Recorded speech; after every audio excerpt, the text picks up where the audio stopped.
When FarmVille launched, the 15 minutes of player delight that you can have on Facebook did not exist before. And when we set out to create the next generation of FarmVille, we wanted to bring even more player delight. In the console space, it feels like you're going after a much smaller sort of restricted demographic. Here, I feel like we're making games for the entire world. I feel very lucky to be on the FarmVille 2 team because it's like a bunch of all-stars really from across the game industry.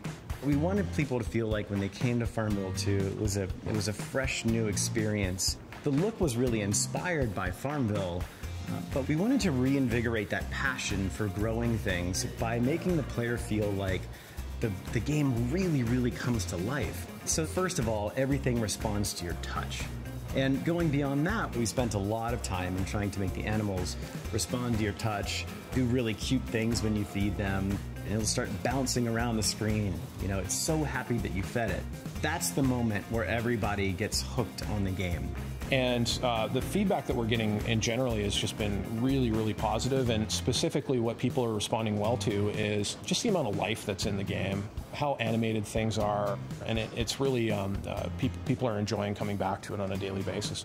We knew that it just wasn't going to be possible to bring the game to life in the way that we wanted to if we were still in 2D. You know, painting so much 2D art is really, really difficult. So going 3D, it was a practical matter. For FarmVille 2, we use 3ds Max, and we use the CAT system right out of the box. We're able to create assets much faster and create animation much faster. One of the most powerful tools I find using 3ds Max is saving out the poses and then applying the poses to an animation with the auto key turned off. It's able to propagate that pose all the way through the animation. We use that quite a bit for copying poses from one similar species to the next. And we're able to generate animation much quicker, or at least get a blocked version of that animation a lot quicker than if we had to start from scratch. The cat rigging system solves a lot of the problems that you encounter on any game project. And frankly, as someone who has to do the rigging, it's a lot less management for me, and we can concentrate on solving the harder problems to solve.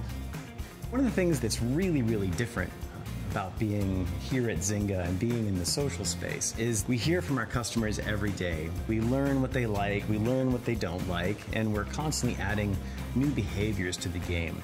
Going 3D actually made it much easier for us to model things once and then add lots of animations to things. We put out a feature the other day where there's a little trough that's, it's got a little shady spot where your animals like to go sleep. And we actually found that when we started building it, that we wanted to add some more behaviors to the animals. In the past, that would have been really expensive. In fact, one of our animators did it without even being asked.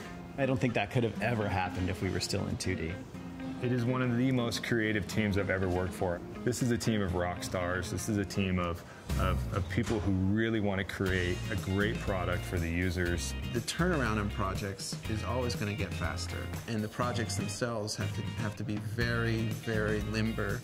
And I think in using a product like 3ds Max and CAT, off-the-shelf solutions is the way to go, because you can't reinvent the wheel every time. If you need to turn out a game in 6 months, there's no way you're going to turn that project around if you're just trying to make a brand new pipeline every single time. So you have to lean much more heavily on the technology and on the software products you're using. And I think that's the way forward, is to just use the stuff off the shelf, make a great game, and we can all go home at 6.